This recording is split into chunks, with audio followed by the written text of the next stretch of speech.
Corona से युद्ध में 5 हथियार तैयार किए गए। पहला हथियार, बेड्स की संख्या बढ़ाई गई। हमने देखा कि लोगों को कोई एक अस्पताल से दूसरे अस्पताल में दौड़ रहा है, दूसरे से तीसरे में दौड़ रहा है, बेड्स नहीं मिल रहे हैं, बेड्स की बहुत कमी है।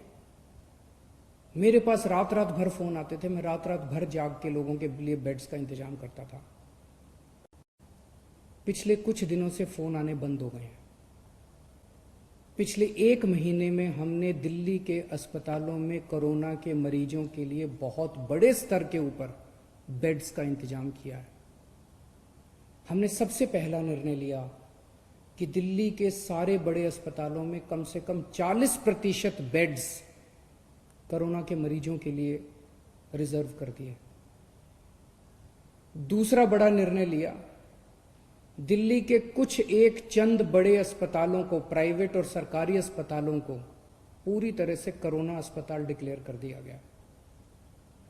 तीसरा बड़ा निर्णय लिया, हमने कई होटलों को अस्पतालों के साथ अटैच कर दिया। तो अस्पताल में 100 बेड हैं, लेकिन होटल में 200 बेड और लग गए, तो उस अस्पताल के 300 बेड हो गए एक तरह से। इस तरह से अस्पतालों की कैपेसिटी बढ़ाई हमने। होटल नाराज हुए, होटल कोर्ट में गए, हमने कोर्ट में लड़ाई लड़ी और कोर्ट में लड़ाई जीत गए, और 3,500 बेड्स हम लोगों ने होटल के अंदर पिछले 1 महीने में हमने तैयार किए हैं। अब राधा स्वामी सत्संग ब्यास में 2,000 बेड्स और तैयार हो चुके हैं।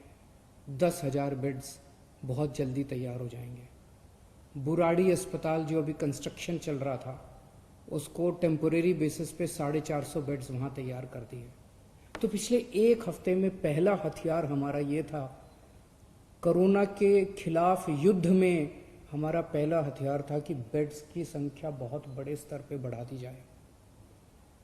जून के पहले हफ्ते में दिल्ली में अस्पतालों में बेड्स नहीं मिल रहे थे। आज कोरोना के जितने बेड्स हैं, 13,500 बेड्स हैं दिल्ली में, जिसमें से 7,500 बेड खाली पड़े हैं। केवल 6,000 बेड्स ऑक्यूपाइड हैं।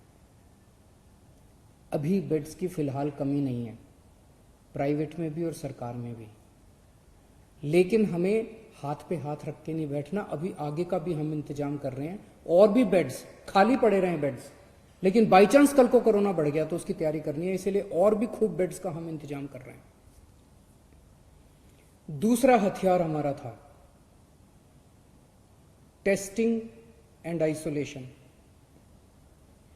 जून के पहले हफ्ते में हमने देखा कि लोगों को टेस्टिंग करने के लिए धक्के खाने पड़ रहे थे। कुछ टेस्टिंग लैब्स ने गड़बड़ करनी चालू कर दी।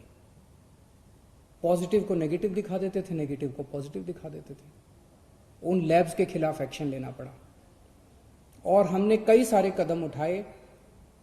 जून के पहले हफ्ते में जहां डेली 5,000 टेस्ट हो रहे थे, आज दिल्ली में 20,000 टेस्ट डेली हो रहे हैं।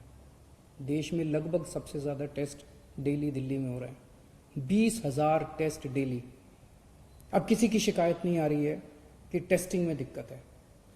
टेस्टिंग एंड आइसोलेशन, हम टेस्ट करते हैं, खूब टेस्ट कर रहे हैं, जम के टेस्ट कर रहे हैं, गली गली में टेस्ट कर रहे हैं, और आइडेंटिफाई करते हैं कौन कोरोना का मरीज है और उसको आइसोलेट कर दो, कौन कोरोना का मरीज है उसे आइसोलेट कर दो। बहुत बड़े स्तर पे दिल्ली में चल रहा है, और इसके लिए मैं खास तौर से केंद्र सरकार का शुक्रिया अदा करना चाहता हूं, जिन्होंने हमें रैपिड टेस्टिंग की में मदद की। एंटीजन टेस्ट उन्होंने पहले हमें कुछ किट्स दिए, अब तो हमने 6 लाख किट खुद भी खरीद लिए, लेकिन पहले एंटीजन टेस्ट शुरू करने के किट्स हमें केंद्र सरकार ने दिए, परमिशन दी, हमारा हाथ पकड़ के हमें करना सिखाया। इसके लिए हम केंद्र सरकार के आभारी हैं। तीसरा हमारा हथियार था कोरोना की लड़ाई में, तीसरा हथियार है oximeters and oxygen concentrators. Corona में सबसे बड़ी दिक्कत होती है कि ऑक्सीजन की कमी हो जाती है, और ऑक्सीजन की कमी होने से आदमी की डेथ हो जाती है। तो हमने जितने लोग घरों के अंदर अपना इलाज करा रहे हैं, सबके घरों में ऑक्सीमीटर भेज दिए। ऑक्सीमीटर होता है, उससे आप अंगूठा डाल के और पता कर लेते हो कि आपके अंदर ऑक्सीजन कितनी है।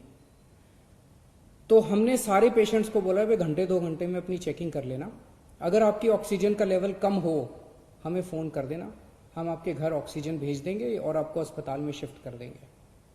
तो ऑक्सीमीटर जो है एक तरह से सुरक्षा कवच का काम कर रहा है अपने कोरोना के मरीजों के लिए। और ऑक्सीजन कॉन्सेंट्रेटर, अगर कोई अस्पताल में आए तो उसको ऑक्सीजन की सिलेंडर की और उसकी कमी नहीं होनी चाहिए, इसीलिए हम कोशिश कर रहे हैं कि सरकार के हर बेड में ऑक्सीजन की व्यवस्था हो।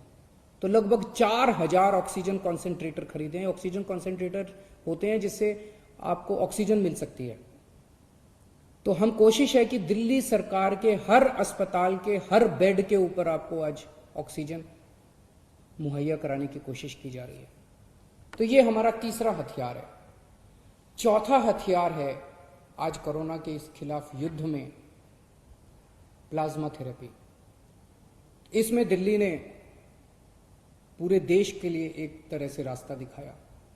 सबसे पहले प्लाज्मा थेरेपी दिल्ली में ट्राई की गई, 29 मरीजों को दिया गया। 29 मरीजों के ऊपर ट्रायल काफी सक्सेसफुल रहा।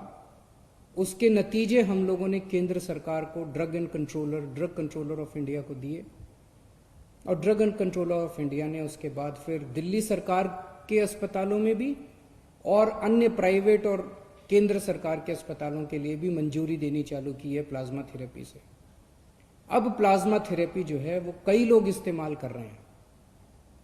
जो पेशेंट बहुत सीरियस हो जाते हैं, वेंटिलेटर पे चले जाते हैं या मल्टी ऑर्गन फेलियर हो जाता है, उनके ऊपर तो प्लाज्मा थेरेपी ज़्यादा काम नहीं करती, लेकिन मॉडरेट पेशेंट्स को की हालत को और ख़राब होने से बचाती है प्लाज्मा थेरेपी। तो ये प्लाज्मा थेरेपी हमारा चौथा हथियार है।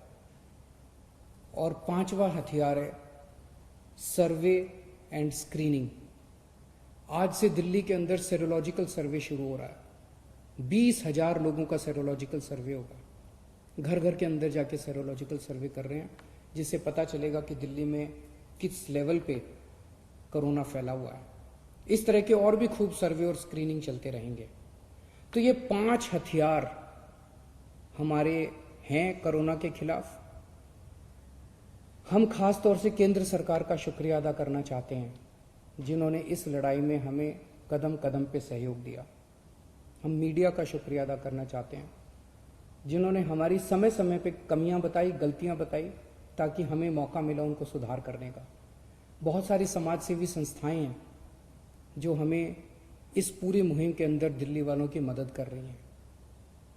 जीत निश्चित है, लेकिन जीत कब होगी ये नहीं कह सकते। कोरोना हारेगा, दिल्ली जीतेगी, और ये 5 हथियार खूब कारगर साबित हो रहे हैं।